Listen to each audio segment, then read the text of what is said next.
मोती राजा साहब की खास सवारी का हाथी। यूं तो वह बहुत सीधा और समझदार था, पर कभी कभी उसका मिजाज गर्म हो जाता था और वह अपने आपे में न रहता था।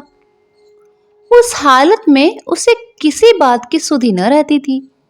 महावत का दबाव भी न मानता था। एक बार इसी पागलपन में उसने अपने महावत को मार डाला।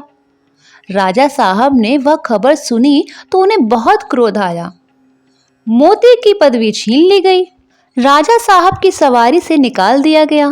कुलियों की तरह उसे लकड़ियां ढोनी पड़ती, पत्थर लादने पड़ते और शाम को वह पीपल के नीचे मोटी जंजीरों से बांध दिया जाता था।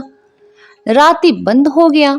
उसके सामने सूखी टहनियां डाल दी जाती थी और वह उन्हीं को चबाकर अपनी भूख की आग बुझाता था।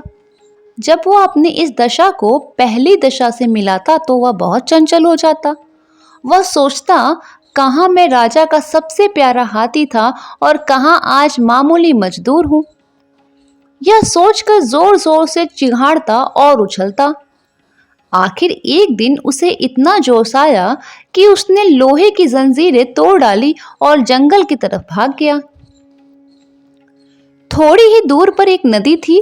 मोती पहले उस नदी में जाकर खूब नहाया, तब वहां से जंगल की ओर चला। इधर राजा साहब के आदमी उसे पकड़ने के लिए दौड़े, मगर मारे डर के कोई उसके पास न जा सका। जंगल का जानवर जंगल में ही चला गया।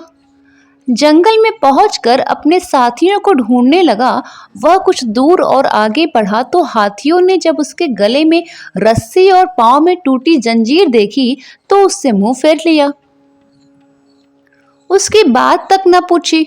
उनका शायद मतलब था कि तुम गुलाम तो थे ही, अब नमक हराम गुलाम हो। तुम्हारी जगह इस जंगल में नहीं है। जब तक वे आंखों से ओझल न हो गए, मोती वहीं खड़ा ताकता रहा। फिर न जाने क्या सोचकर वह भागता हुआ वहां से महल की ओर चला। वह रास्ते में ही था कि उसने देखा कि राजा साहब शिकारियों के साथ घोड़े पर चले आ रहे हैं। वह फौरन एक बड़ी चट्टान की आड़ में छिप गया। धूप तेज थी। राजा साहब जरा दम लेने को घोड़े से उतरे। अचानक मोती आड़ से निकल पड़ा और गरजता हुआ राजा साहब की ओर दौड़ा। राजा साहब घबरा कर भागे और एक छोटी झोपड़ी में घुस गए। जरा देर बाद मोती भी पहुंचा। उसने राजा साहब को अंदर घुसते हुए देख लिया था। पहले तो उसने अपनी सूंड से ऊपर का छप्पर गिरा दिया, फिर उसे पैरों से रौंद कर चूर चूर कर डाला। भीतर राजा साहब का मारे डर के बुरा हाल था। जान बचने की कोई आशा न थी। आखिर कुछ न सूझी तो वह जान पर खेलकर पीछे दीवार पर चढ़ गए और दूसरी तरफ कूद कर भाग निकले। मोती द्वार पर खड़ा छप्पर रौंद रहा था और सोच रहा था कि दीवार कैसे गिराऊं। आखिर उसने धक्का देकर दीवार गिरा दी। मिट्टी की दीवार पागल हाथी का धक्का क्या सहती। मगर जब राजा साहब भीतर न मिले तो उसने बाकी दीवारें भी गिरा दी और जंगल की तरफ चला गया। घर लौटकर राजा साहब ने ढिंडोरा पिटवा दिया कि जो आदमी मोती को जीता पकड़ कर लाएगा उसे 1000 रुपये इनाम दिया जाएगा। कई आदमी इनाम के लालच में उसे पकड़ने के लिए जंगल गए, मगर उनमें से एक भी न लौटा। मोती के महावत की एक लड़का था। उसका नाम था मुरली।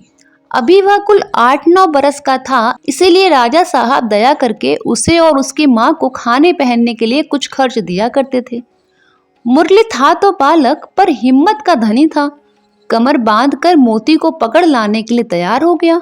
मगर माँ ने बहुतेरा समझाया और लोगों ने भी मना किया, मगर उसने किसी की ना सुनी और जंगल की ओर चल दिया। जंगल में गौर से इधर उधर देखने लगा। आखिर उसने देखा कि मोती सिर झुकाए उसी पेड़ की ओर चला आ रहा था। उसकी चाल से ऐसा मालूम होता था कि उसका मिजाज ठंडा हो गया है। ज्यों ही मोती उस पेड़ के नीचे आया, उसने पेड़ के ऊपर से पुचकारा, मोती मोती। इस आवाज को पहचान कर वो वहीं पर रुक गया और सिर उठाकर ऊपर की ओर देखने लगा। मुरली को देखकर पहचान गया। यह वही मुरली था जिसे वह अपनी सूंड से उठाकर अपने मस्तक पर बिठा लेता था। मैंने ही इसके बाप को मार डाला है, यह सोचकर उसे बालक पर दया आई। खुश होकर सूंड हिलाने लगा।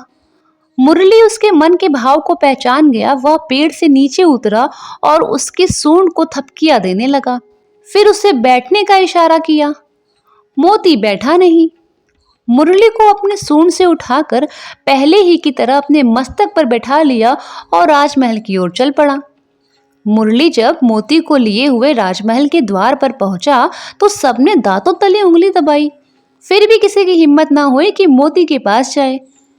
मुरली ने चिल्लाकर कहा, डरो मत, मोती बिल्कुल सीधा हो गया है, अब वह किसी से कुछ ना बोलेगा। राजा साहब भी डरते डरते मोती के सामने आए। उन्हें कितना अचंभा हुआ कि वही पागल मोती अब गाय की तरह सीधा हो गया है। उन्होंने मुरली को 1000 रुपए का इनाम तो दिया ही, उसे अपना खास महावत बना लिया और मोती फिर राजा साहब का सबसे प्यारा हाथी बन गया। कहानी कैसी लगी कमेंट बॉक्स में ज़रूर बताइएगा। ऐसी ही कहानी, कविताओं, गीतों के लिए